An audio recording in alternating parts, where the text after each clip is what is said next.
Matthew Granger was a respected state trooper. Rachel Simmons was his trusted partner. But when their secret affair threatened to come to light, one of them vanished, and the other had blood on his hands. Matthew Granger was the kind of man people trusted without question. A state trooper for over 12 years, he had built a solid reputation in the small, tightly knit town of Chesterville. With his square jaw, polished boots, and calm demeanor, Matthew represented law, order, and stability. He was the officer parents pointed to when telling their kids who to call in an emergency. He attended town fairs, gave talks at local schools, and posed for charity calendars. No one doubted him. No one ever imagined what he was capable of. Rachel Simmons was newer to the force but quickly became a rising star. In her late 20s, she was sharp, disciplined, and determined to prove herself in a male-dominated department.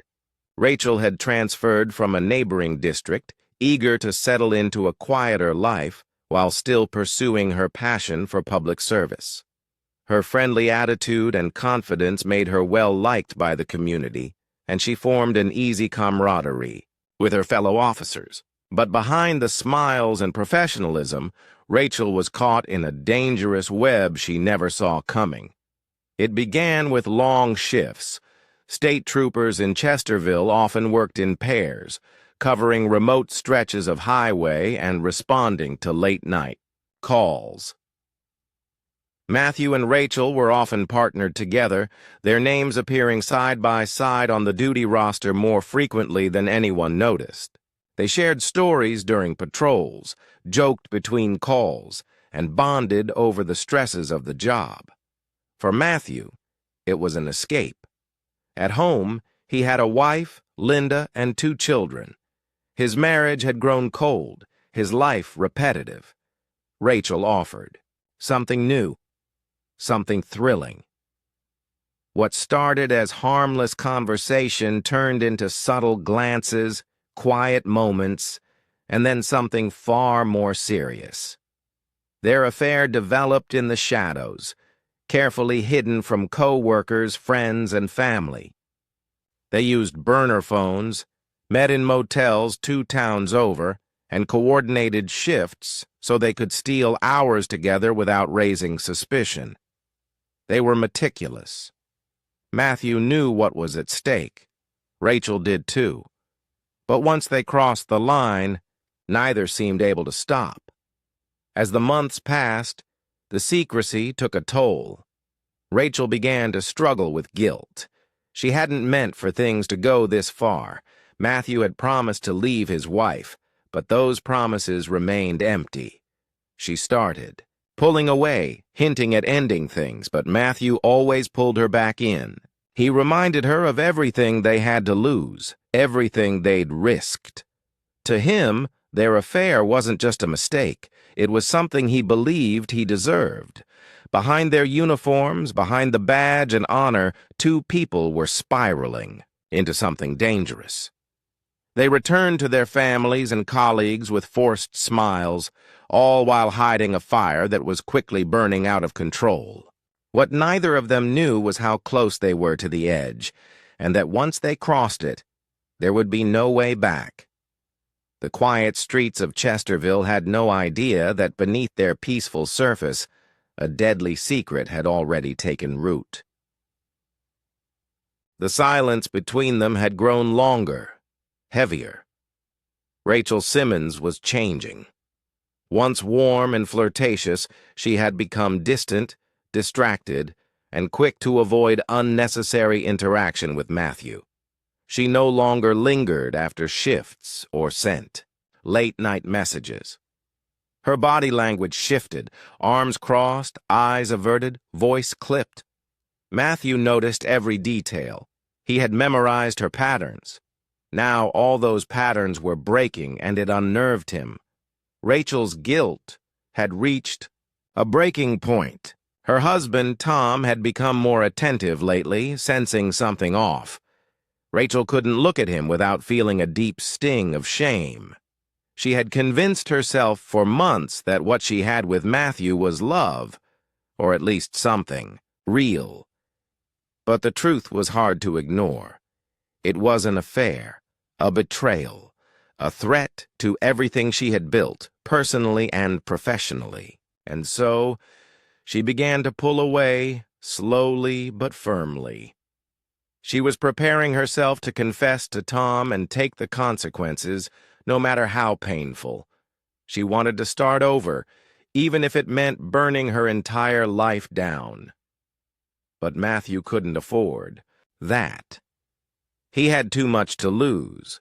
A wife who stood by him for over a decade, 2 young children who adored him, and a respected position in a town where he was considered untouchable. If Rachel spoke out, the entire affair would come to light. Their private meetings, their burner phones, their hours of manipulated schedules, it would all be exposed. And exposure didn't just mean personal ruin. It meant internal investigations, departmental shame, criminal scrutiny. Matthew's world would collapse. He confronted Rachel multiple times, each time more tense than the last. She remained calm, but firm. She wasn't threatening him. She was just done. She wanted to be free of the lies, of him. Matthew took her withdrawal as betrayal. The secrecy had bonded them. Now her silence became dangerous. He began watching her more closely, keeping track of her movements, checking call logs, noticing changes in her routine. She no longer used the burner phone. She had likely destroyed it. Matthew started to panic in a controlled, quiet way, just enough to plan. He knew her habits, her routes home, the coffee shop she stopped at, the stretch of woods she occasionally jogged through to clear her head. And he started thinking differently, not like a lover, but like a predator who had something to protect. Rachel filed a request for reassignment. It was the final signal. She wasn't bluffing anymore.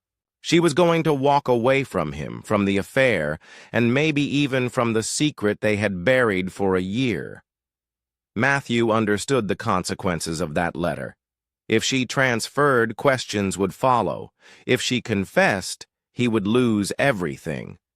Something inside him shifted that week. A line he had long danced around began to disappear. For Matthew Granger, silence wasn't just golden. It was necessary, and he would do anything to keep it that way. Even if it meant ensuring Rachel, Simmons would never speak again. Rachel Simmons vanished on a Wednesday evening just after finishing her shift at 6 p.m. She had signed out of the station without incident, waved briefly to the front desk clerk, and walked to her car. That was the last confirmed sighting of her alive. When she didn't return home by nightfall, her husband, Tom, called her phone repeatedly. It rang until it didn't. The next morning, he reported her missing. Her car was discovered by a local jogger at the edge of a wooded park, 30 miles outside Chesterville. The vehicle was locked, keys still in the ignition. Her wallet sat untouched on the passenger seat. There were no signs of a struggle. No shattered glass, no footprints, no drag marks. Her service weapon and badge were gone. The location made little sense. Rachel had no known ties to the area and had never mentioned visiting the park. The news spread quickly. A missing trooper triggered immediate action. Search teams were deployed, helicopters scanned the treetops, and cadaver dogs combed the underbrush. Matthew Granger was among the first to volunteer for the search. He arrived early, kept his head down, and played his part flawlessly. He shook his head with feigned disbelief and helped coordinate teams into the surrounding forest. He even offered to speak with Rachel's husband, presenting himself as a concerned colleague. But while others searched in desperation, Matthew already knew there was nothing to find, at least not in the obvious places. He had chosen the site carefully, a remote clearing only accessible by an overgrown trail no longer listed on park maps. He had scoped it out weeks earlier under the guise of backcountry training. That location, now drenched in staged innocence, had already been touched by death. Investigators began looking deeper. Rachel's phone records showed an unusual call shortly before her disappearance, an unlisted number traced to a prepaid burner phone. The call lasted 3 minutes. It was placed at 5:39 p.m., less than 30 minutes before she left the station. That phone had also pinged near the same forest road where her car was discovered. Detectives followed the digital trail.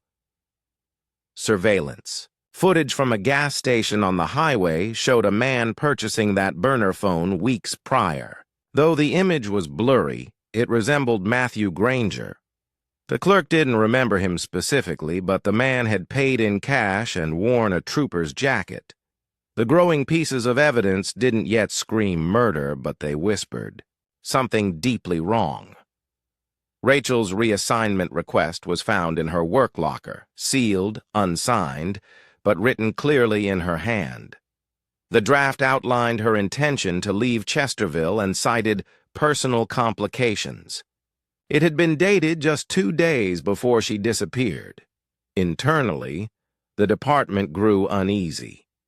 The polished image of unity began to crack, and though Matthew continued to show up to work, carry out his duties, and smile when expected, his eyes had changed.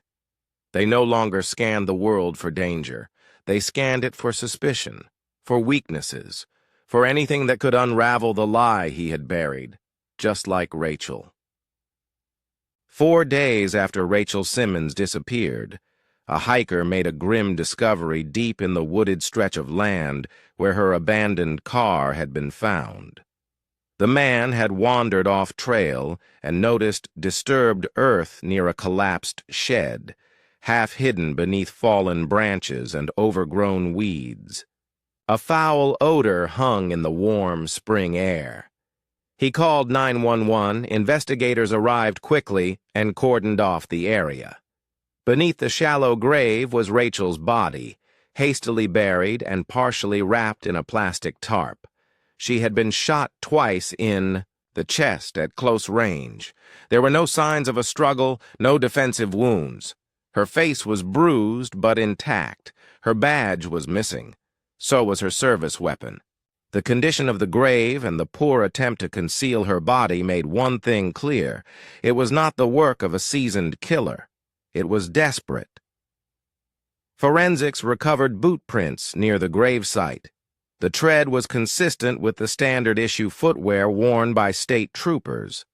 Further analysis revealed fibers on the tarp that matched the fabric of Rachel's uniform, suggesting the killer had access to her personal items.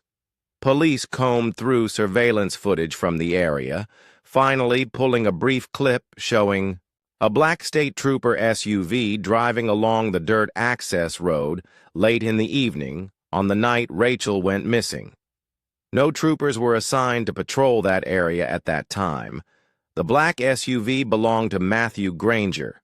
Matthew, when questioned, claimed his GPS had malfunctioned and that he had taken a wrong turn while off duty.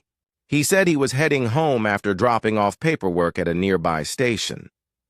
The story seemed thin, but it couldn't yet be disproved. Still, suspicions mounted. When detectives asked to search his home, Matthew allowed them in. He smiled, made coffee, and stood silently as they searched through drawers, closets, and the garage. They found nothing obvious, no murder weapon, no blood-stained clothing, no direct evidence. But what they did find was subtle and strange. In his personal trash, detectives recovered a scorched journal inside a plastic bag, charred but not fully destroyed. Most of the pages were unreadable, but fragments remained. One entry, heavily blackened, included words like pressure building, end it before she speaks, and no one can find out. The handwriting matched Matthew's. It wasn't enough to charge him yet, but the case was tightening around him like a noose. Investigators reopened surveillance logs, digging deeper into his alibis. A receipt surfaced showing Matthew had filled his SUV's tank at a gas station near the forest at 5:57 p.m. on the night Rachel vanished, just minutes after she left the station. The timestamp placed him squarely within range of the crime scene at the right time. Meanwhile, Rachel's toxicology report came back clean. She hadn't been drugged or incapacitated.